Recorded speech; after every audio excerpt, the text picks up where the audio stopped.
that's how I found out. Never do Molly at a funeral. Hey, everybody, and welcome to Bad Dads Podcast. My name is Eric Da Silva. With me, as always, is my co-host, Plug Chapman. I would definitely do Molly at a funeral. Would you? That'd be funny as shit. I'm already on the list of people in my family not to sit by at a funeral because I'm going to make somebody laugh. I mean, yeah, clearly. I'm cracking I get it. About especially if you don't like them. Yeah, well, if I don't like them, I ain't going. Oh, no, I would go if I don't like someone. I want to disrespect the whole situation. I'm just going to text whoever told me that they did and be like, good. And just keep on. Just now. Could you send them like a meme of you scratching a name off a list? Like, ooh, that'd be funny. Been waiting to erase that number off my goddamn phone. I need the space. That is, I've only been to a few funerals, and all of them were people that I really liked. So I was like, I can't. But also, I've been to a few, recently been to a funeral where I met someone who was on Molly, and I was like, you are fucking out of control right now. You got to keep it down. Like, I understand you don't like being sad, but this is not the way to cope. Right. So I was like, all right, learned lesson. That you need to be 500 feet away from everybody because you're rubbing up on people, and that's not a good situation. If you need anything, let me know. A pacifier, I'll massage you a little bit. That's fine. Good. Whatever. But yeah. So we were talking an episode or two ago about going and doing stand up and everything, and we were talking about maybe going to Brazil, or you were thinking about going to Brazil and South America in general. And so I'm always thinking about South America. Always. You are a fan. Yes. Love it. The dollar goes longer. Yeah. The girls are much more welcoming. Yeah. The guys, I don't know about the guys at all. I'll tell you, when I was younger and I was like 16, 17 years old, I used to have like long hair, and I was really into like a stoner rocker kind of look. And all the gay dudes in Brazil where we're staying at was like, oh my God, can you imagine him going down on you? And I was like, no, this is not what the look was. That's a shitty compliment. It is. Like, they were told, like, oh, is your brother gay? Like, no. And I was like, oh, what a downer. I'm like, what are the girls thinking? They're like, ill, gross. I'm like, no, it's not. Time to cut this shit. Yeah. So I trimmed it off, and it worked better. I don't know what I thought I looked good with long hair, but apparently not working at all. Nah. Yeah, I want to go to Brazil, but I just don't want to go alone. Well, I would. Listen, if I had money, which I don't, but if I had money, we would absolutely go together. Well, I'll just push it back till you get some money. All right, that's fine. Yeah, so we'll work on it. We'll see what happens. We got things coming up. Speaking of which, we're talking about, there's things in the works, the very beginnings development of maybe us going on the road together for doing a Bad Dads comedy thing. And we're talking about as we talk about going on the road, I wanted to ask you about like your adventures on the road, like not what we're going to be doing, but just on your own. Like, when did you start going on the road as a comic? Started 2010, so I started going on the road probably about 2017. All right. Well, this is a good time. You're developing your act, and then so were you going already as a headliner, or were you featured? Fuck no, I was just going. Oh, wherever they have me, just put me up. I was like varsity. What you have? Like I didn't care. I was just going. I've never really been on the road as a headliner before. I've gone and headlined like spot dates. Sure. But nothing where I'm just like, all right, Charlotte, I'm in Norfolk, Virginia tomorrow. All right, Norfolk, I'm in Baltimore. I'm like, nah, I ain't never done that. I've done that. I'm going and coming back. Fuck home. No, I've done like 2-3 week runs, and sometimes there were spot weekends or just like a weekend and come back to town out another weekend, so like weekend. But like the most I've done is like 3 weeks. Yeah, I ain't never done that. Nope, not yet. Have you? Has it been all continental U.S.? No, I done some cruise ships. So you technically the headliner on the cruise ship. Sure, yeah, that counts. Yeah, that's pretty cool. But that's about it. Nothing overseas or nothing yet where I've gotten on a plane. But yeah, cruise ships. I got to do the Atlantis resort in the Bahamas. Bahamas. Yeah. I heard that was a good room. It was a good room. It really was. It was a really fun room. So is it mostly like people from the hotels or like tourists? It was all tourists. All tourists. Tourists. Yeah. Because it's all inclusive, right? So, and they give you I know when you're a bigger name, you get way more perks. And Of course. because I was like a mid-range guy, they're like, we got a hotel room, but you got to pay for your own food. I was like, well, that's disappointing. And like you get a small like discount. You get a discount and you get a small per diem, but it's not enough where you're gonna be like lobster and champagne. It's more like, how much is the loaded baked potato? Yeah. Y'all gotta win this 4 for 4 around this bitch. Well, if you want to Double go cheeseburger off campus, you can. I was like, that's. I wanted to, but I was like, but you want to go with a guide. I'm like, well, what's wrong with this face? They're like, everything. So Yeah, Bahamas can be a little tricky. yeah, so I was like, all right, so I'll just eat here. And they have different restaurants and everything like that, but there's like a Chinese food and Italian. You ate Chinese food in the Bahamas? No, I didn't eat Chinese. I said they have options for. Oh, I didn't. shit. I ate at the diner, the American Motherfucker diner, had some Chinese hamburgers, and no, In and the jerk Bahamas. chicken. No, jerk chicken too was really good too. You gotta eat like conch fritters and that kind of shit. That's Bahamas seafood, lobsters. See, That they would have been paying for it. yeah, exactly. I was like, that sounds great, and but I was also married with kids, and I was like, I gotta bring back as much money as possible. So I was like, I'm gonna fucking live like a college student for 2 weeks. Look at this, the nobleness of him. I'm gonna eat ramen noodles in the Bahamas, Yeah. just so I can take home $300 extra. Listen, I'm being responsible with these actions, but the club staff really liked me, so they used to feed us drinks, and I was like, well, that's kind of cool. So I got to get hammered and then stumble to my hotel room and wake up midday. I was like, Here you go, boy. Try the conch fritter. Try the conch fritter. You're in the Bahamas. I also you can't. There's a casino there, but since you're working the club, you can't go to the casino. That's gay. That's very homosexual. They don't What? want you losing. It's my goddamn money. You just paid me. So if I want to go blow it all on poker, bitch, that's what I'm gonna do. Apparently, there's been the reason why they didn't have the rule before. Oh, somebody fucked it up. Somebody fucked it up Somebody- hard. It is the drunk driving. That is why we all have to wear seatbelts of the comedy rules, which is like somebody going in and like I guess spent more than they were making, and they didn't have any money because they're a fucking comic. They went to the club. Hey, can you add on 10 minutes to my set? I need an extra $30. I need to pay my tab in here. You costing me. That's something that I tell comics, bringing up the free drinks. Sometimes, even if you are getting free drinks when you're on the road, it's best to kind of like tone it down. Yeah. If you want to go back, because you don't want the club owner like, okay, I paid this some bitch X amount of dollars. Then this some bitch drunk another $300 worth of tequila. Fuck bringing him back. The workaround that I learned is that if you're fun enough that the audience buys more drinks because you're there, that's the workaround. Like if they're spending more. So if you encourage them to drink and you're making a good time, it's like a party feel, they will then they're like, oh, it's cool. Like you drank a lot, but I was at a point. We normally don't sell Remy, but since you was here, we sold 2 bottles of Remy. Bring this guy back. As long as the wait staff likes you and your drink sales are high, they will bring you back 9 out of 10 times. And comics don't bang the wait staff. Yeah, and if you bang the clientele, like the people come out. Oh yeah. But not the wait staff. No, don't bang the wait staff. Unless one is like super hot, and then you're like, oh, she's not going to be here by the time I come back. Like this is clearly a temporary job. Then you can sort of dude. Okay. How do you know though? I'm going to tell you. This is so. I was starting to go on the road as a feature. Okay. Definitely don't bang the wait staff as a feature. Well, I think you should. I actually on this particular week that we were doing, I ended up hooking up not with the wait staff, but with a woman that was after the show. She found me charming and talking her up, and then she's like, I live like 15 minutes away, and I'm like, then we should go like now. And she's like, Vámonos. no, I can't. I'm like, why can't you? And she's like, I haven't shaved my legs. I go, I haven't either, so it's perfectly fine. We can keep this totally cool, no I like problem. the barbarian look, baby. Yeah, I'll make it work. Like, there's no shame in my game. Like, as long as you're pretty in the face and you don't have a bigger beard than me, we can make this work. It's all All good. men have played football on the grass that wasn't cut. Yeah.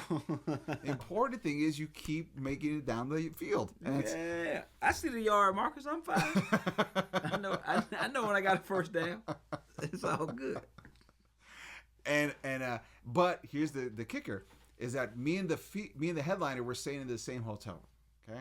In the same hotel? It was the hotel with 2 queen beds, and they just put us both in the same room. That's Boom. gay. That's what they were doing to save money. They just put us both in the same hotel. Fuck you, comedy club. But here's what makes it even worse.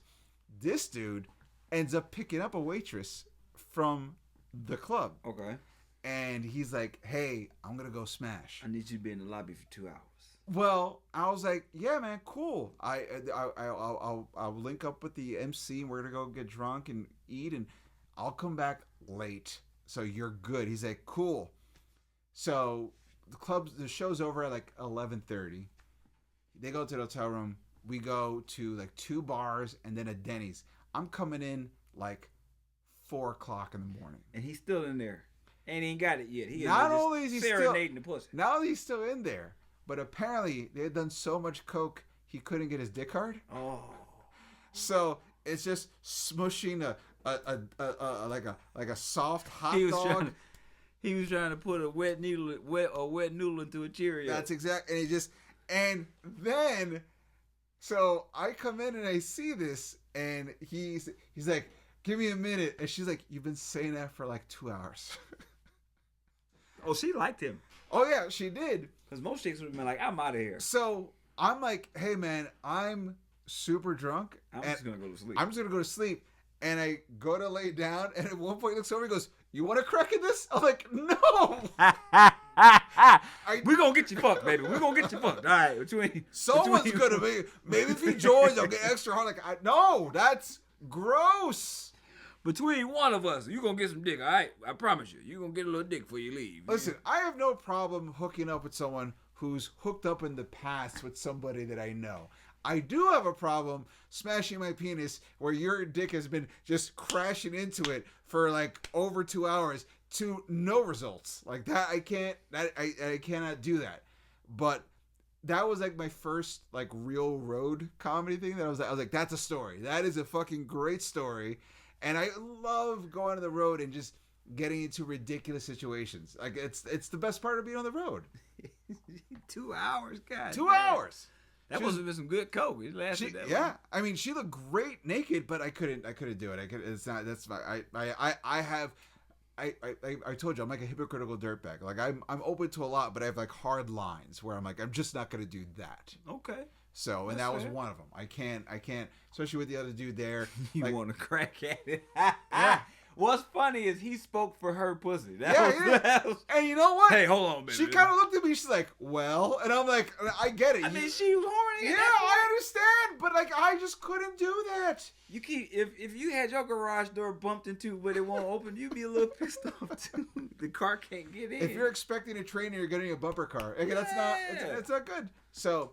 But that is one of the beginnings of like what being on the road for me meant, and it's always weird because not only do you not know, especially when I was starting out, like I had an act, but I didn't have like a presence. Like I had the time, but it was dependent on the city to see like if I was going to do well or not. It was a total toss up. So like if I was in like Philly, great, but if I was like in like Tennessee, maybe not so much. So it was very much like I remember one time I was featuring for this comic and we were in Central Florida, and I go in and I do 25 minutes and I am just eating a dick. It is just not good at any kind of way, and because I'm trying to do like social commentary, I'm trying to do political, and it ain't working. It's not working. The headliner bumping into the, I was the bumper car, just like could not make this bitch work. And then the headliner comes up and he goes, "You guys want to see an impression?" And he puts his arm out like this and he puts the microphone and he goes, "E.T. with a heart on," and destroys. Like it is. That pisses you off, don't it? You like, oh my god! You like, y'all laughing at this dumb shit? And he literally goes, "You see, Eric, it's not that hard." I was like, "Yeah, actually, it's not that hard, but also fuck you a little bit because that is a dumb, like that's something you do in middle school, and it just destroyed." I was like, "Fuck, man, where's the point of being clever if it's just gonna be like?" He might as well just farted on stage, and I would have been like, that would have been more effort. Yeah, that pissed you off. Absolutely. Yeah, I've been through that before. Yeah, but okay, so you say you do your one spot to come over, so you never done like an overnight, like 3 nights in the same place kind of thing. Oh yeah. Okay. Yeah. We just did Branson, Missouri. That was Thursday, Friday, and Saturday. So yeah. I've done some 3 in a rows, 3 days.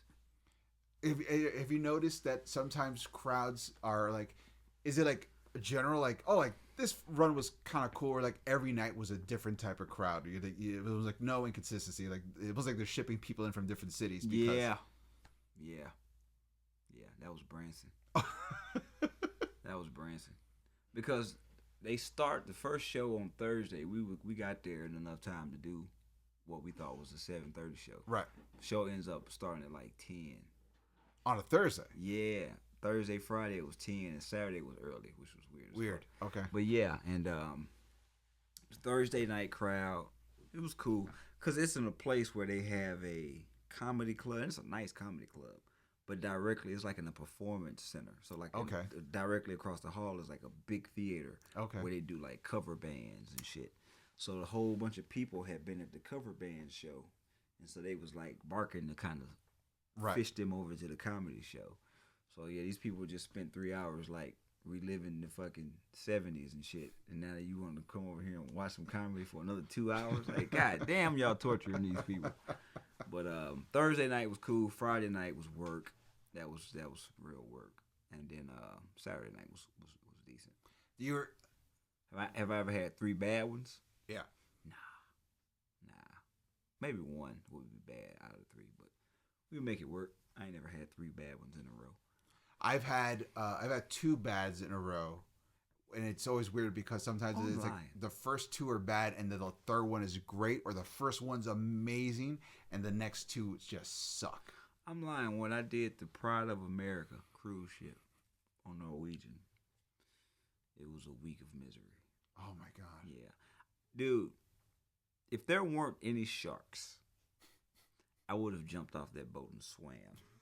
And just abandoned all of my clothes. Fuck them shoes. That's what kind of week it was. That is brutal. Yeah. Because on a cruise ship, you stuck with the people. Right. At least if you bomb at a show, these folks going to fuck home. Everyone's going home. Never see you guys again, 9 times out of 10. But when you bomb and got to see motherfuckers at breakfast in like 4 hours, that shit is never fun, bro. That shit. Just got to keep your head down like son of a Dude, bitch. people were looking at me like I ruined their vacation. Yeah. Like they took this whole cruise just to see this comedy show, and it did not go the way they wanted it to go. But that was the longest. That was the longest week. And then when we got back to the port, normally as an entertainer, I can get off pretty early. But this particular day, I had to like wait, and I got to get funneled out with everyone else. Right. So we're all in like the cruise port, this area. Okay. And nobody said anything. Most ships, you're going to see people you've hung out with on the ship, or you see people that you haven't seen, but they enjoyed the show, and they just now getting to tell you. Nobody said nothing. I was just like walking through this sea of people, and they were just like, everyone's avoiding you like you got the plague. Yeah. Oh, man. Yeah. It's never been that bad, but I understand that. It shouldn't have been. It just was like, all of the sets to me were decent sets. It wasn't like by our standards as a comic. You know, some laughs, some jokes worked, some didn't. Whatever. You've been doing 45 minutes, right? Sure. Everything ain't a layup. But just the coldness that I felt on the ship. I normally hang out. Right. After shows, I'll go to the bar, I'll go to the club, I'll walk around the ship, I'll go play basketball with people. I'll hang out. And this particular ship, I just stayed in my room like I was on punishment. Like, I would go eat at, like, the fucking cafeteria will open at, like, 7. I'd be there right at 7. Just so I can eat as much as I can. Just so I don't have to go to lunch and subject myself to this misery. Or I would wait till, like, it was late to go to dinner. Right before they would shut everything down. Yeah, I was fucking peeking around, making sure there wasn't nobody in the fucking gym. Yeah, dude. Yeah. Most ships, I hang out up on the, you know, with the regular passengers. Sure. Some ships, I've hung out below deck with the crew. This particular ship, I was just hanging with the crew. I was like, fuck that. I ain't going upstairs. It was like a death sentence when I had to go upstairs. Oof. I was like, oh, I got to walk to this club. Damn. Yeah, bro. That was a rough one. I couldn't wait. When we got back, I was so fucking happy. My agent was like, "Well, you'll never do that ship again." I was like, "Thank you." Good. Yeah. Because Norwegians, it's like a lot of old people, right?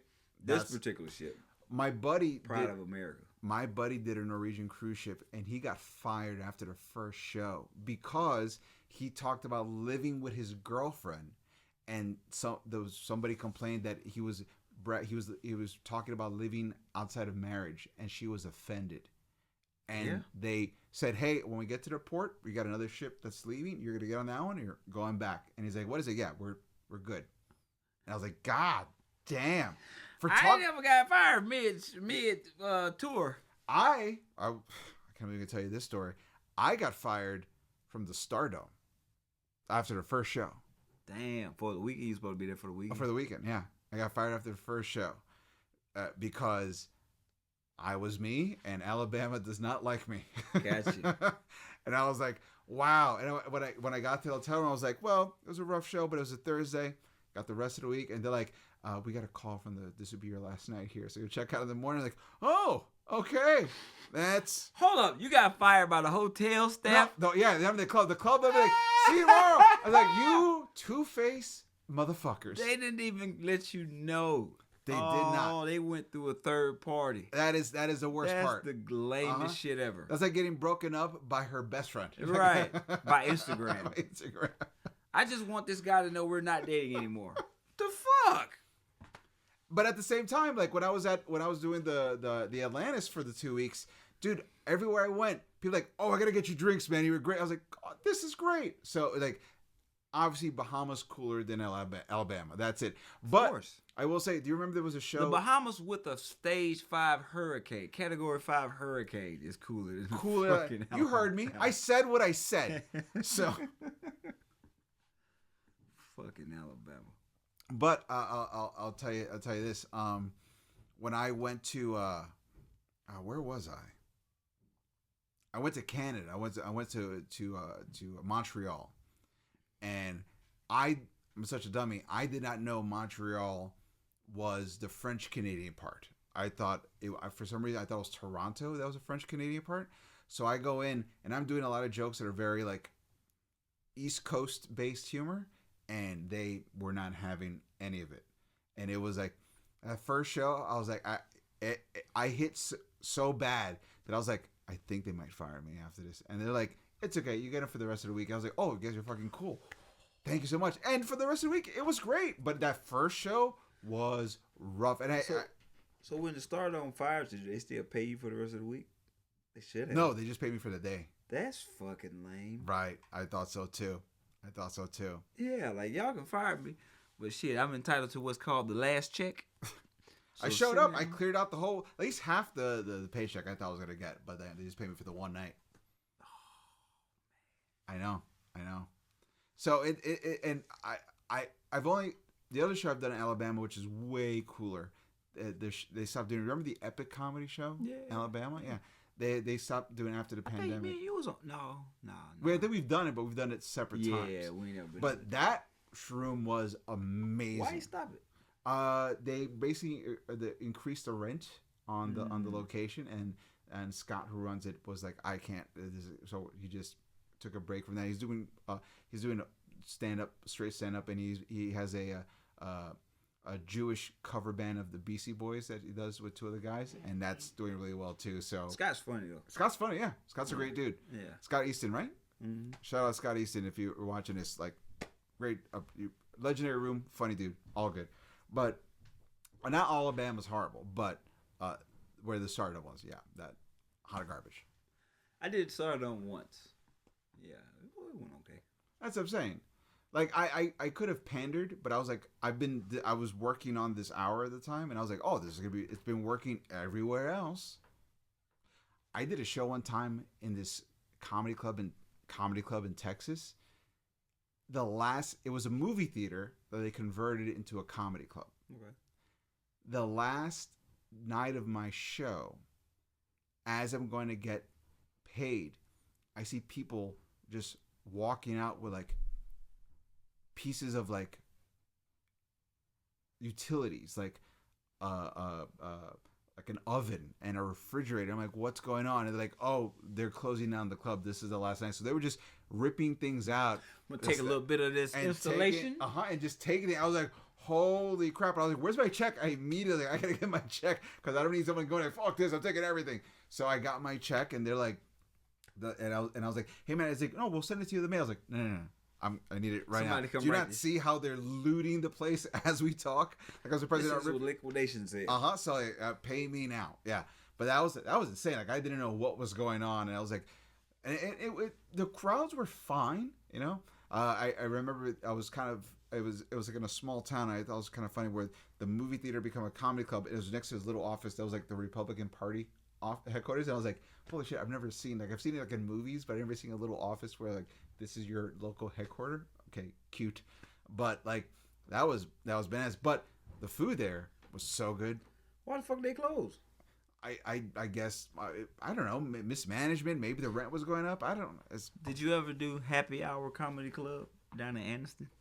No. Happy Hour was an interesting place. The guy was the club was owned by this gay white dude. Okay. And he was cool, but if he liked you, he was like super flirty. And it's weird because you like working his club. He didn't hit on me, thank God. But first time I went, my buddy was with me, a little short white guy. Uh-huh. And the whole week he was just like, "You so little and you so little, you so cute, little. I just put you in my pocket." And I was just like, "Oh, he's gonna fuck you, man." Glad he don't like me. Yeah, that shit was awkward. I did a comedy show one time. Me and my buddy, we were trying to get booked on the same showcase, and we did. And we didn't realize that the night we got booked was gay comedy night. So we had to tell the booker, I was like, hey, by the way, we're not gay. And the booker looks at me and goes, sweetie, it's New York City. No one's ever really gay anyway. I was like, all right, cool. I'll take that. That was a good pass. So, but have you ever been to the West Coast? Oh, when you started doing comedy on the West Coast, yeah? Yeah. Funny story. Me, a couple of my buddies, we went to a show in Kentucky a couple years ago. And no one showed up. So we was like, dude, and it was a door deal show. Oof. We was like, damn, we just rode up here to Louisville for nothing. And another comic was like, hey, I know where open mic is. It be cracking, but it's at the gay club. We was like, I don't give a fuck. Hey, we went over there and rocked that bitch. Hell yeah, man. That's amazing. And drove back. I'll tell you what comedy taught me is that it doesn't matter how many credits you have or how big of a comedian you are. A drag show brunch will outsell you any day of the week in seconds flat. Yeah, it's insane. Like if you think like, oh, I'm gonna go to stand up and I'm gonna say something, a bunch of drag queens are gonna outsell you. I don't care if you're Dave Chappelle, they will outsell that venue for you because people love drag queens, and that is just, it's money in the bank. They're gonna sing your favorite hits, and they're gonna look sort of like the celebrity they're singing as, and you are the best you got is a dick joke. They have dicks and they're dressed to the nines and they're singing. They're triple threats. So yeah, it is humbling when you see like any kind of drag queen brunch situation. Just like you're struggling to get 50 people in, and they will sell out a 300 seater like it's nobody's business. Yeah, it's crazy. Yeah, I've seen it. I did Limestone years ago, and the festival. Yeah, and there was a guy named something the Drag Queen. He's a comedian dude. Might be Bob. Okay, I don't know. But anyway, all of his shows that he did, packed. Like they were adding shows. That's insane. Yeah, bro.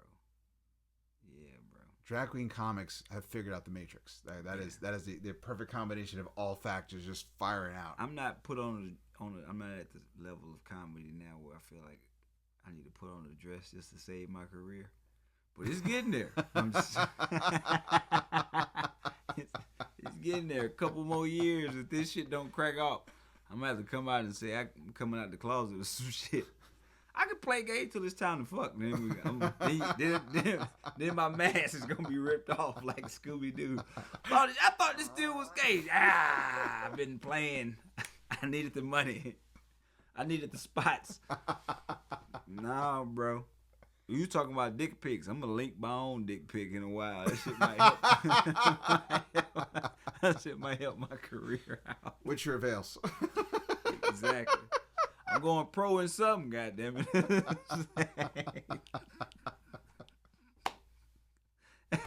Ain't like you got a dick on your head from over here.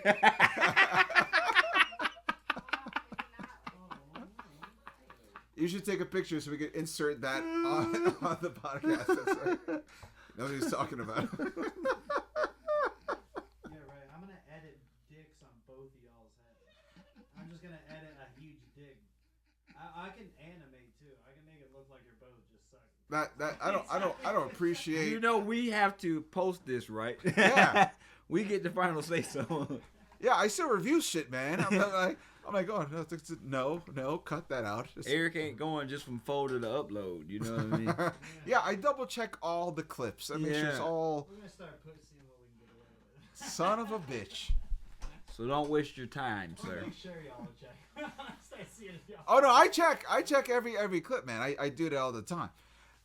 Now, so you said something that I think is insane, which is every time you've been on the road, you've never like hung out or partied or like hooked up with someone after a show. No. Like I get a lot of times at shows that I've done, it's with the exception of like, so when you at Skull for the weekend, you got a 5, you got an 8, and you got a 10:30. So unless you like meet somebody after the 10:30, it's like let's go. But if it's the 8 o'clock show, I gotta stay. Right. And then a lot of times a lot of that spontaneity happens in that moment. Right. So if a chick is like, oh, I want to go back to this guy's house, it's in that moment. Yeah. So by 10:30 when the show, by 11:45 when the show is over, she's like, I don't feel that way no more. You know what I mean? I once got proposed by a couple. This super jacked dude and his super hot Asian wife. And they're like, how would you like to come to our hotel room? Asian in there. And I was like, no, because I told you I have a rule. I guess I can't partake at the same time. I just have the situation.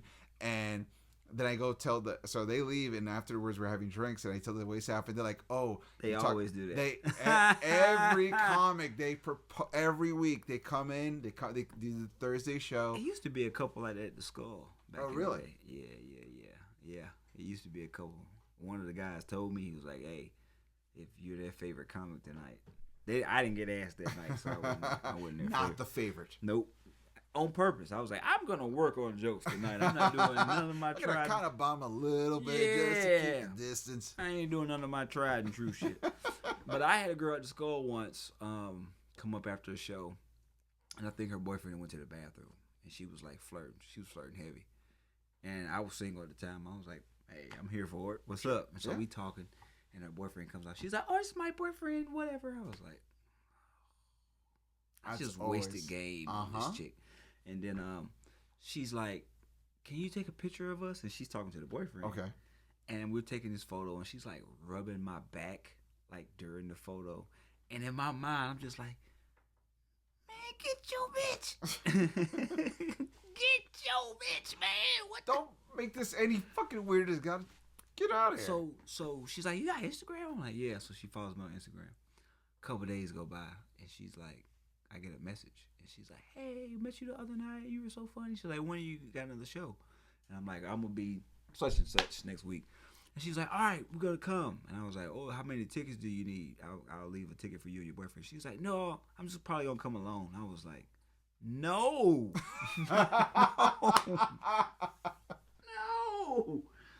No. Now you got to put me in the fucking position to be a dirtbag. And I don't want to be a dirtbag. It's very nice of you not to be a dirtbag. My dirtbag days are over. I've done enough dirtbagging. I still got my feet won't come clean. I've been dirtbagging for so long. I have been a fucker, man. I don't want to be a fucker anymore. I got to tell you, a lot of offers that I got in comparison, a lot of offers I got when I was on the road. I was married, so I had to be like, no, thank you, no, thank you, no, thank you. Now I'm gonna go to a hotel room and violently attack myself, but no, thank you. So it is.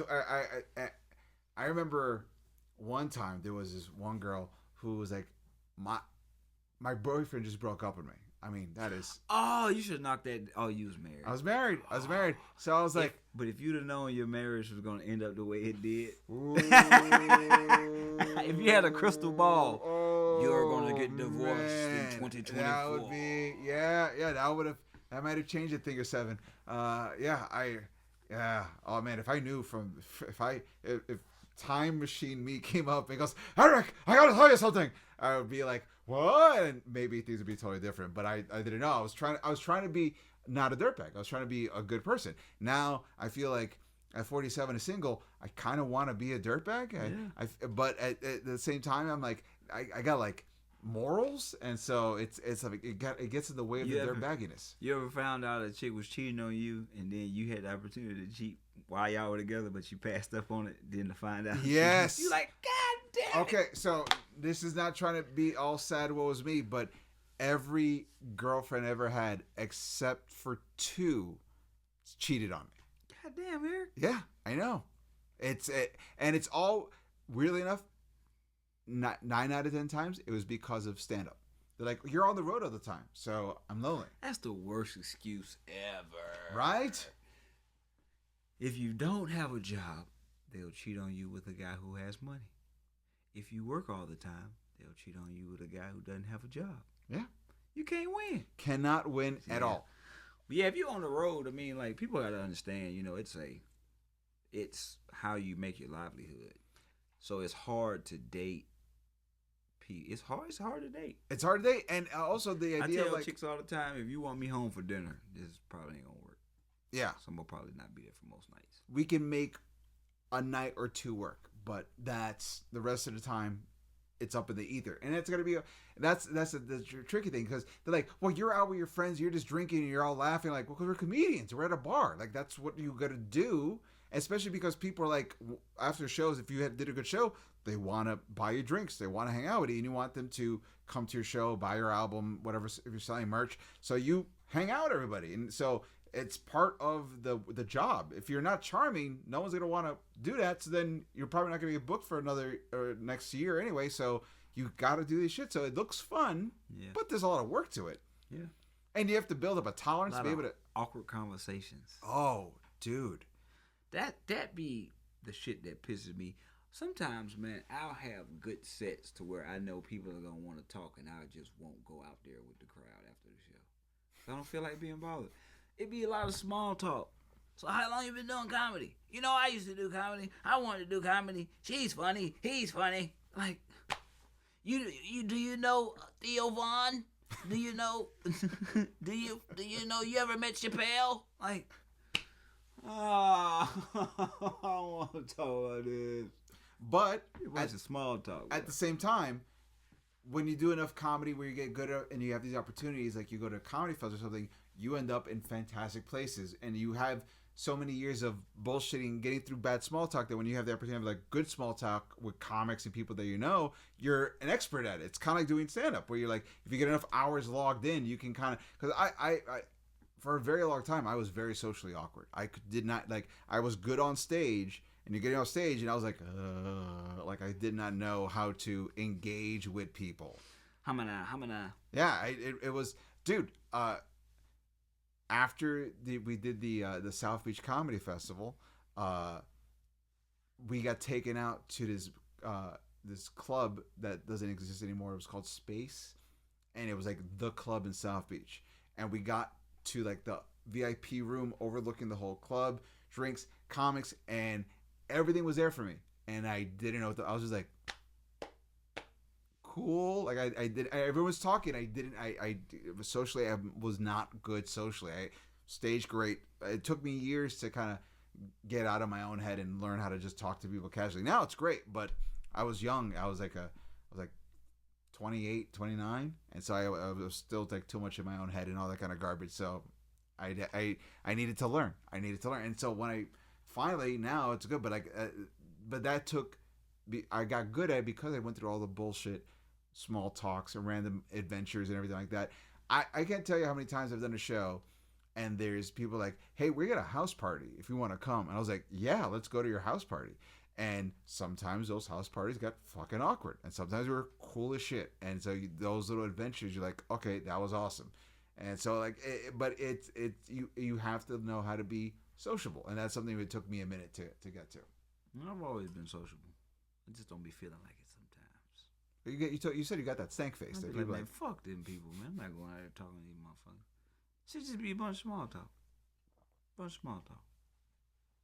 And it get awkward after a minute. You be like, all right, thanks for coming out. I always tell Fuck people, out my face. I tell people after shows, if you're gonna talk to me, tell me something like dark and personal, because you're never gonna see me again, so you can get it off your chest, and that'll make it interesting. And that you'd be surprised that I once had two dudes come up to me, and they're like, "Hey, you want to see something?" I was like, "I don't know, do I?" And he looks at the guy, he goes, "Do it." And this dude opens his eye up a little bit, takes his finger, taps it on his eyeball, and spins it. And it just spin. And I was like, what the fuck? He goes, "It's a fake eye." I was like, holy shit. And he goes, "You gotta understand, we're brothers." I'm like, "You guys look nothing alike." He goes, "Different dads, but same stripper mom." I'm like, oh. And then they say, my mom was working the lunch shift. So she left She us. wasn't even the top tier stripper. I don't know. Maybe she's trying to be a good mom that day. So she was working a the lunch shift. daytime stripper. So they're hanging out at literally, this is words. We're at the trailer park, and our mom's new boyfriend is drinking, and he's like, "Get the fuck out of here!" And he gives us his bow and arrow set. So they are kids with a bow and arrow set, and the whole thing about, let's put an apple on the head. Well, they took a can. They didn't have an apple because they were trailer park, so they had a can. And when they go to shoot, miss the can, hits the eye. Now, luckily, because they're little kids, he does have the full force of the foom. So the little pressure gun takes the eye, lost an eye. And they're still friends. I'm like, I don't know if I could be friends with the person who made me lose an eye. Like, even if you're a half brother, that is a hard stretch.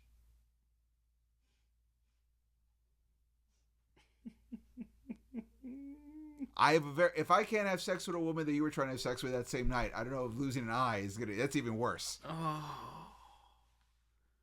What the fuck do you say to somebody after you shoot their eye out? My bad, dog. I Oops. should have aimed a little higher. Don't tell mom. Right. Fuck. Yeah, okay. Interesting. But that's how I always avoided small talk, because I was sick of small talk. So I was like, just tell me interesting things that you can't tell anybody else. And I started getting great stories out of it. And those stories, he goes, "We should keep this going. Let's go." I was like, "Yeah, let's go." And so adventures are to be had. That's what the moral of the story is, that adventures are to be had. You just got to learn how to scrape off all the garbage people and go to the straight interesting people. The interesting people are not going to be the safest people, but they are going to be a great hang. Good stories. Hey, I'm only in town for a couple of days. That's what I'm saying. That's the point. We're only in town for a couple of days. What adventures can we get into? And if nothing else, I have great stories to tell other people afterwards. And so that's it. So guys, that has been the show. If you have an interesting story that you let us know, set us up. We want to hear all about your stories, whether random hookups or maybe you shot someone's eye out, whatever it is, we want to know about it. Let us know what you think about our stories as well. And let us know where you would like us to come. Since we're talking about going on the road, we'd love to see you guys too. So let us know. We should go, and we will try to have our people reach out. Be very excited. Anyway, guys, that has been it. Don't forget, like all the social medias at Bad Dad Pod. My album, Adorably Offensive, you can pick that up on Amazon and Apple and all that other nonsense too. But yeah, that's pretty much it. I'm Eric Da Silva. This is Plug Chapman. This has been Bad Dads. Later. Leave your bow and arrows at home.